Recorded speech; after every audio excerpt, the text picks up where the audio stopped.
live feed froze up on me, man. That's crazy.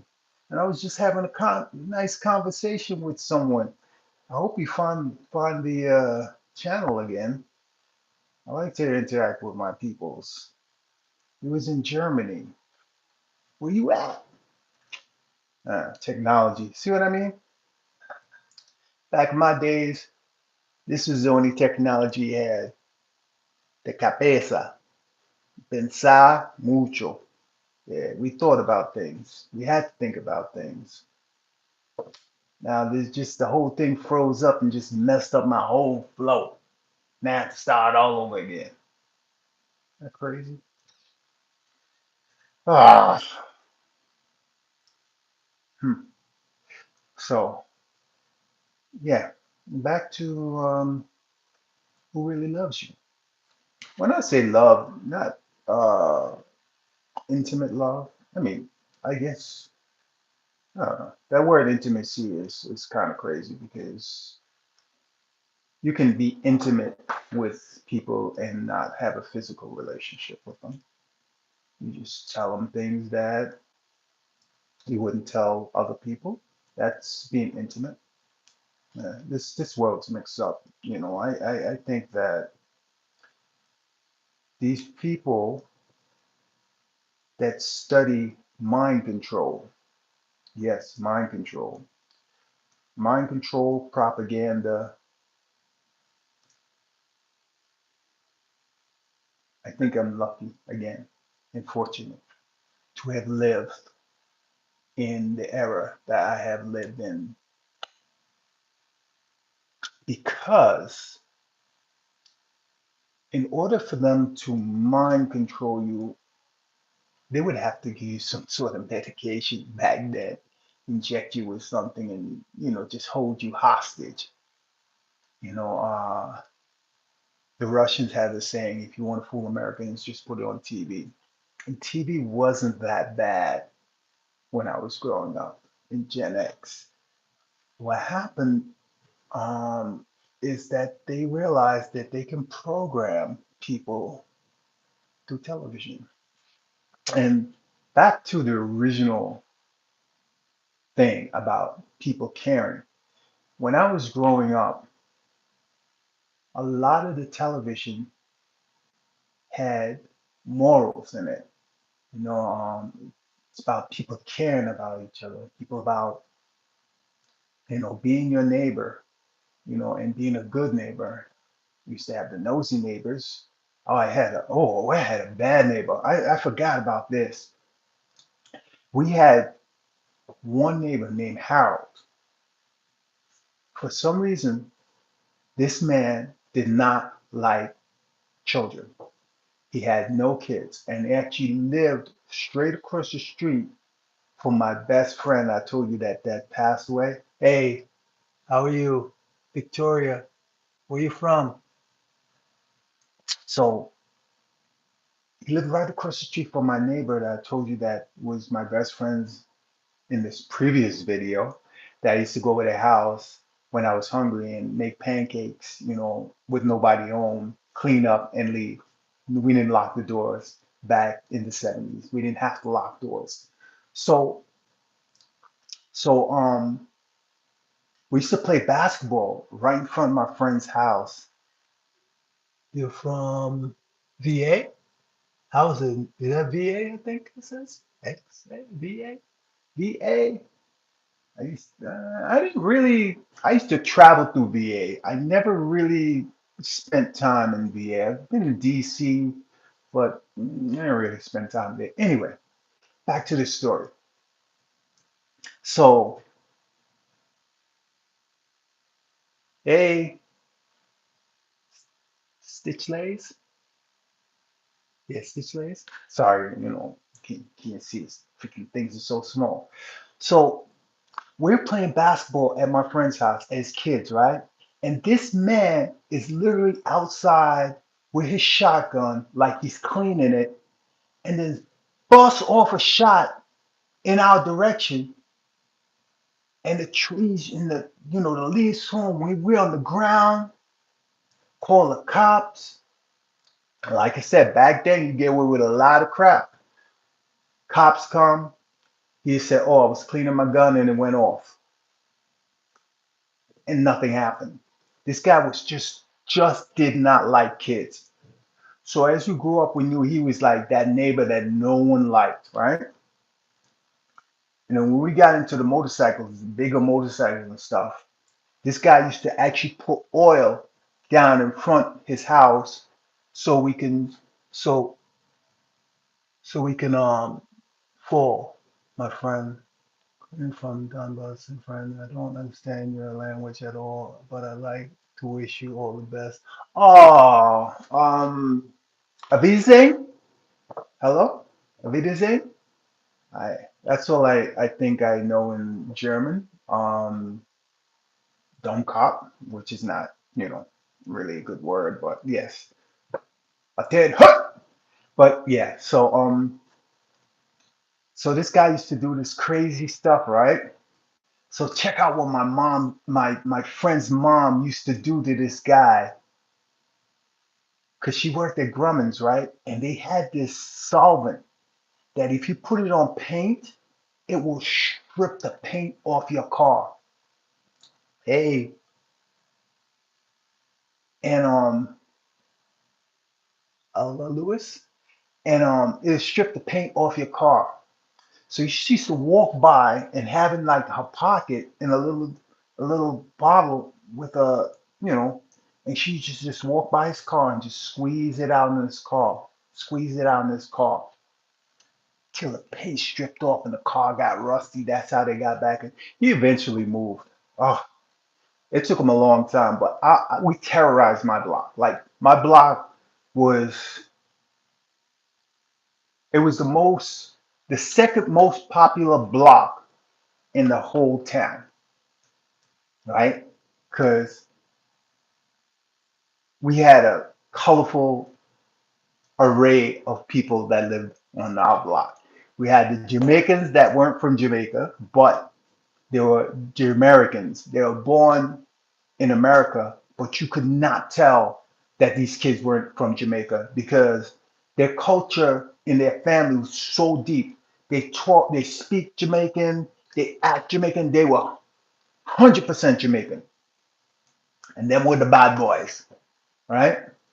Everybody in my block had guns, except for maybe one of my friends. Everybody had guns. Like I said, that growing up in that time was just nuts. And so we used to have a lot of police activity on my block. We had motorcycles. One of the few groups of people that rode motorcycles, like hot bikes, had hot cars. You know, so that was always a hot block. As much fun as we had, it used to be a hot block. So we used to terrorize our block. We used to freaking just do burnouts and wheelies down our block all day long till the police came and put the bikes in the garage, wait for them to go. Or we take them on the chase. Yeah, used to run the police like every single day. That was our excitement. No social media, just doing crazy stuff. I've got chased like that's a routine. That was my thrill. That was my high, just to go get chased by the police on the bike. One of my friends, they literally bought the helicopter out for him. They bought the helicopter out for him, maybe two or three freaking police stations, and they got him finally. But I never got caught. I got a ticket on the humble, which is crazy. I got a ticket on the humble, but my my core friends, we really cared about each other. I drove because I was younger than them. They had Porsche, they had a Corvette, you know, they were older, and we never made anyone feel like less than being a part of the group. They allowed me to drive their cars, ride their bikes before I had my stuff, you know? And that's what you call real friendship. That's people that care about you. We didn't have no stigma. Oh, this is mine. You can't touch it. Unless it's your woman, everything was free game. We shared everything, you know. We even shared some of those too, but that's another story. But like I said, community is key. People that care about you is key, you know, and it can't be a one-way street, you know. You have to in turn truly care about people, you know, and that's like I said, one of the things that I feel alienated about. I feel like I care about a lot of people more so than they probably care about me. And those are the people that, you know, if you don't interact with them and you care about them, you have to love them from a distance. It's like my auntie says and my grandmother says, love them from afar, you know. So, well, this morning, you know, I did my usual. Got up, get thanks, hit that gym. My client didn't show up until like it was time to go because she uh she got held up because the bus didn't come for her child. So she had to end up taking him to school. And then by the time she said she was on her way back, there was an accident. You know, like Forrest Gump says, shit happens. It's life. This is life. This is why Gen X is great because we know shit happens. We've made shit happen, you know? So yeah, that yeah, Gen X, growing up in Gen X was great. And not even only my immediate family on my block, I had friends in the whole town. I was like the United Nations. And all my closest friends, right? I was never hungry. Let me tell you right now, as a kid growing up, I was never, ever hungry because I always can eat at someone's house. And I remember my oldest living friend, which is Jerry Wright.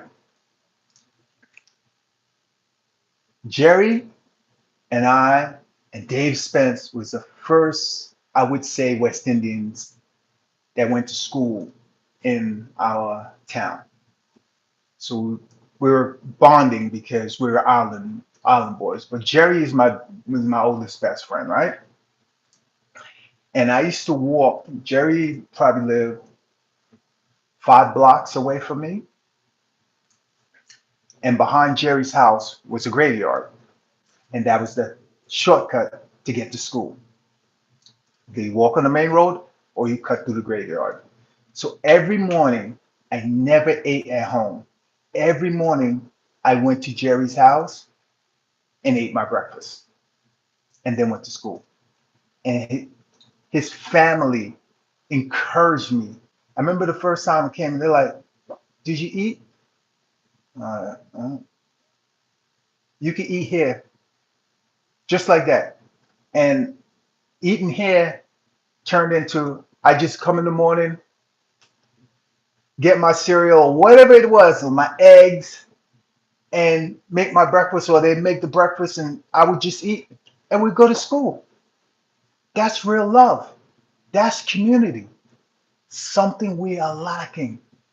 When I say if your neighbor is cold, give him heat. If he needs a pair of shoes, give him a pair of shoes. We were never afraid to share life with each other. Unlike now, everybody's about this me. There's just no love no more. Anyway, I'm like 3 minutes away from leaving this live because it's time to eat and then I gotta go do my taxes. Taxes. Do you know before 1941 there were no taxes in the United States? You believe that? They started picking taxes because of the war because they needed revenue. And it was supposed to be a temporary thing.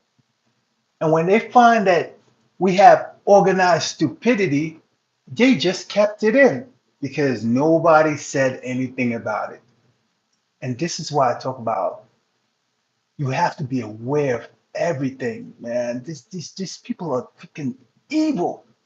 Evil. This land is poison. There's no love from your government for you.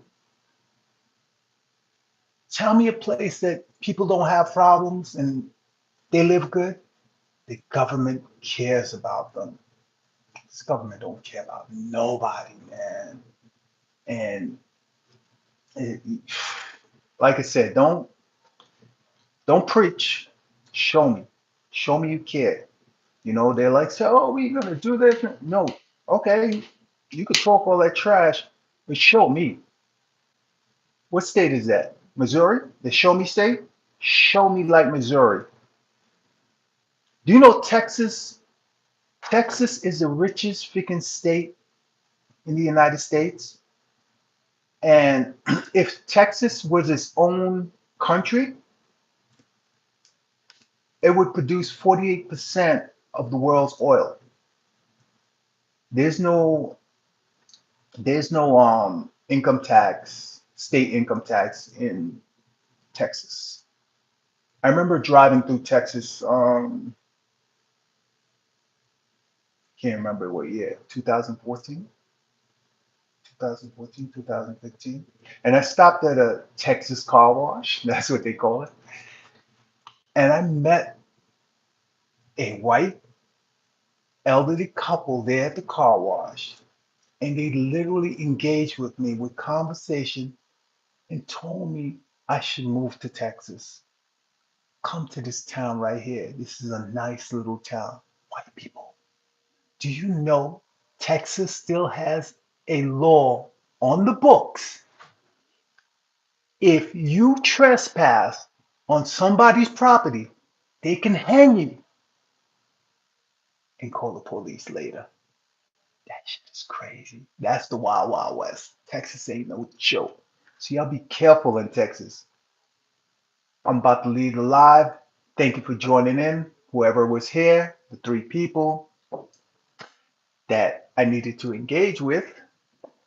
One day I want to get my views, my live views up to like 100 and something. So when I come on, if there's something that you'd like to speak about, something do you like to get off your chest, I'm an open book. I will respond. I will talk to you. With that said, you guys have a lovely day and don't forget to have that positive energy. Eat that, swallow that, feed that to somebody else, and it'll make the world a better place. Your man X out.